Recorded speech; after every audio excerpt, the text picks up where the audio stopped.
Now let's discuss the different types of unemployment. So in our previous slide, we understood that the seasonal unemployment is a component of unemployment attributed to seasonal factors. But if we exclude that, then we have three basic types of unemployment. We have what we call cyclical, we have frictional, and structural. Okay?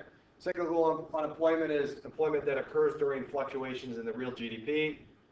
Frictional is unemployment that occurs in normal works in the economy, such as workers taking time to search for suitable jobs and firms taking time to search for qualified employees. And then structural, which is unemployment that occurs when there is a mismatch of skills and jobs. So let me give you an example. I think it's easier just to do an example to understand these. So I'm going to use myself. And as a teacher, I'm going to go through each one and give you an example of each one. So suppose as a teacher, I just found out that I was laid off, that the state budget was cut because of the economy. There was less revenue coming in because of the of lower GDP.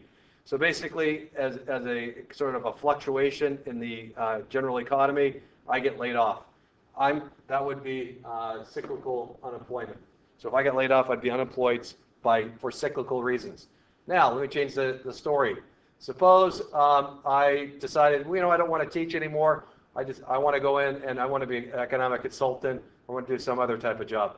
So if I went ahead and quit here and I was unemployed and I was looking for a job, if I was between jobs, I would be basically frictionally unemployed, and that wouldn't be because of any that wouldn't be a cyclical cause. That would be just because I'm between jobs.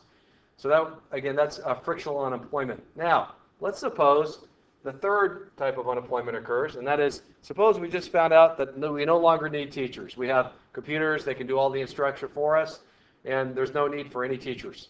So that would be a case where I wasn't cyclically unemployed or frictionally unemployed. I was actually structurally unemployed because there was some mismatch of jobs, skills and jobs, and there was basically a structural change in the economy. Now, as we go through this, these might seem trivial, but actually it's very important to distinguish between each one, because when we define rates of natural unemployment, then we need to understand the differences in these definitions.